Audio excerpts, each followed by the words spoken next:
السلام علیکم ورحمۃ اللہ وبرکاتہ۔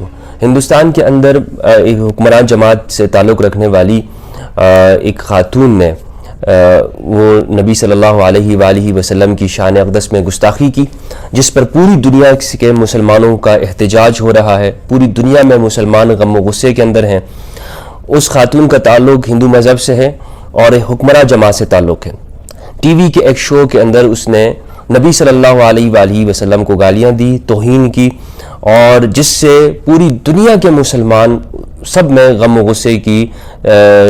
غصہ پایا جا رہا ہے، کیونکہ آپ جانتے ہیں کہ مسلمان وہ سب کچھ برداشت کر سکتا ہے لیکن اپنے نبی صلی اللہ علیہ وآلہ وسلم کی توہین برداشت نہیں کر سکتا۔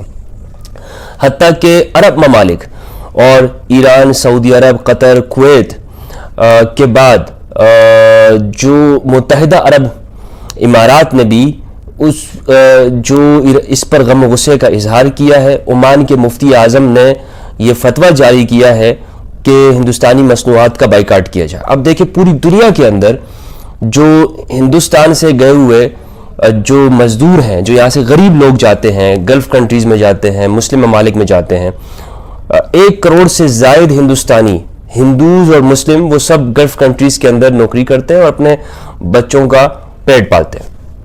اب وہاں پہ مصنوعات کا بائیکاٹ شروع ہو گیا ہے، ہندوستانی منتجات کا اور مصنوعات کا۔ سپر مارکیٹ سے جو اشیاء ہیں وہ مالکان ہٹا رہے ہیں، پابندی لگائی جا رہی ہے، ہندوستانیوں کو نکالا جا رہا ہے۔ تو اس ایک خاتون کے اس عمل کی وجہ سے، جسے وہ فریڈم آف سپیچ کا نام دے رہے ہیں، تو سب سے پہلے تو یہ کرنا چاہیے ہندوستانی حکومت کو، اس خاتون کو قانون کے مطابق سزا دی جانی چاہیے۔ قانون جو ہندوستان کا قانون ہے اس کے مطابق اس پہ کارروائی ہونی چاہیے، کیونکہ یہ ایک ارب سے زیادہ مسلمانوں کا ایمانی مسئلہ ہے، ورنہ تو پھر دوریاں بڑھتی جائیں گی اور اس کا ری ایکشن کا سامنا کرنا پڑے گا۔ کچھ میڈیا کے اوپر بیٹھے ہوئے انتہا پسند لوگ ہر جگہ پر ہوتے ہیں، وہ حکومت کو، ہندوستانی حکومتوں کو یہ مشورے دے رہے ہیں کہ نہیں، آپ قطر ایئر لائن پہ پابندی لگا دیں، آپ کویت پہ پابندی لگا دیں، آپ تیل لینا بند کر دیں، وغیرہ وغیرہ۔ دیکھیں، ایک ملک کبھی بھی 56 ممالک کا مقابلہ نہیں کر سکتا۔ آپ 1 کروڑ اگر آپ کے وہاں سے گلف کنٹریز میں نکال دیے گئے تو ہندوستان کی اکانومی پہ کتنا برا اثر پڑے گا، پہلے سے وہ بری حالت کے اندر ہے۔ تو دنیا میں کیا ضرورت ہے اس بات کی کہ آپ ٹی وی کے اوپر بیٹھ کے، آپ جس بھی مذہب کے، ہندو مذہب کے، تو آپ اپنے مذہب کو بیان کریں۔ آپ مسلمانوں کے مذہب کو گالی دینے کا آپ کو حق کس نے دیا ہے؟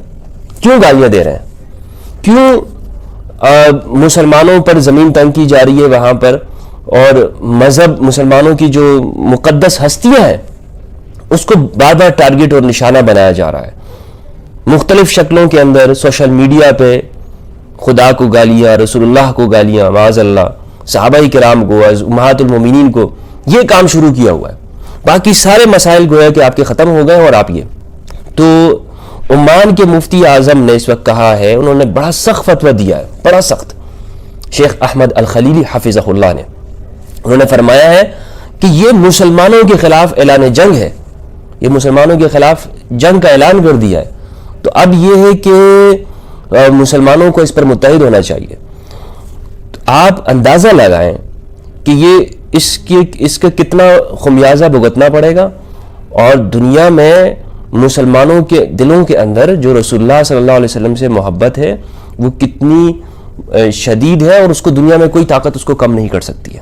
لہٰذا امن کے ساتھ رہنے کے لیے ضروری ہے کہ جو قرآن مجید نے فارمولہ دیا ہے معاشرے کے اندر امن کے ساتھ رہنے کا، وہ یہ ہے کہ ہمیں یہ اجازت نہیں ہے کہ ہم کسی دوسرے مذہب کی مقدس ہستیوں کی توہین کریں، ہمیں اجازت نہیں ہے کہ ہم کسی قوم کی نفرت کے اندر عدل سے باہر نکل جائیں، انصاف سے باہر نکل جائیں۔ لہٰذا آپ کو بھی، جب ایک مسلمان آپ کے مذہب کی توہین نہیں کرتا تو آپ معاشرے کے اندر امن کے ساتھ رہنے کے لیے اس بات کو مانیں۔ اور کیا ضرورت ہے؟ آپ گالیاں دیں گے، دوسرا اٹھ کے شری رام جی کو دے گا، دوسرا اٹھ کے شری کرشنا جی کو دے گا، کیا ضرورت ہے؟ اس سے کیا فائدہ ہوگا؟ آپ کو صرف مشہوری کے لیے مسلمانوں کی مقدس ہستیاں نظر آتی ہیں کہ جی مسلمانوں کو مقدس ہستیوں کو گالیاں دیتے رہو تو جی ہم مشہور ہو جائیں گے۔ یہ کون سا طریقہ ہے؟ بہت آسان آپ نے طریقہ نکال دیا نا کہ حضرت محمد صلی اللہ علیہ وآلہ وسلم کو گالی دے دو، معاذ اللہ مشہور ہو جاؤ۔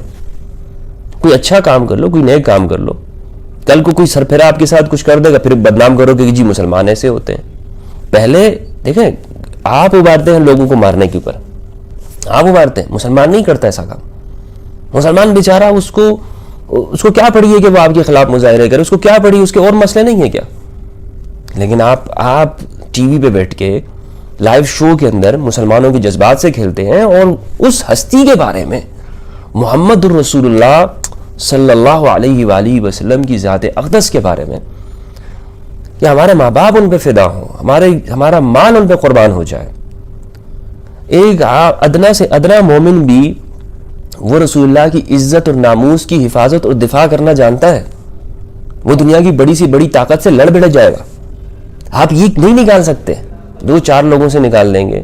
اربوں مسلمانوں کے ذہن میں یہی ہے کہ ہم نے اپنے نبی کی عزت ناموس کا دفاع ہمیں معلوم ہے کہ ہم کیسے کرنا ہے. یہ آپ ہمیں نہ سکھائیں، یہ دنیا ہمیں نہ بتائے کہ جی یوں کرو یوں نہ کرو، یوں ہونا چاہیے، قانون میں یوں ہونا چاہیے. نہیں، یہ ہمیں معلوم ہے، ہمارا ان سے عشق ہے، محبت ہے.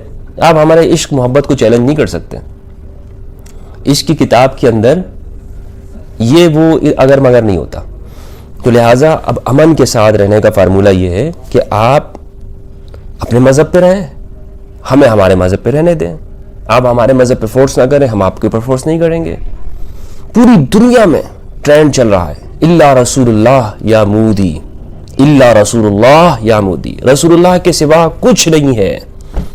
رسول اللہ پر ہمارے ماں باپ فدا ہوں، قربان ہوں، سب کچھ رسول اللہ ہی ہے. تو یہ سوچنے کی بات ہے. ہم امن کی طرف جائیں، دنیا امن کی طرف آگے بڑھے، اسی میں ہم سب کا بھلا ہے. اجازت چاہتا ہوں، امن کے لیے کوششیں کیجیے، دنیا کو پرامن بنائیے، اور ان فالتو کے جھگڑوں کے اندر نہ پڑیے. کیا ضرورت ہے آپ کو دوسرے کے مذہب کو گالی دینے کی. بہت شکریہ، والسلام علیکم.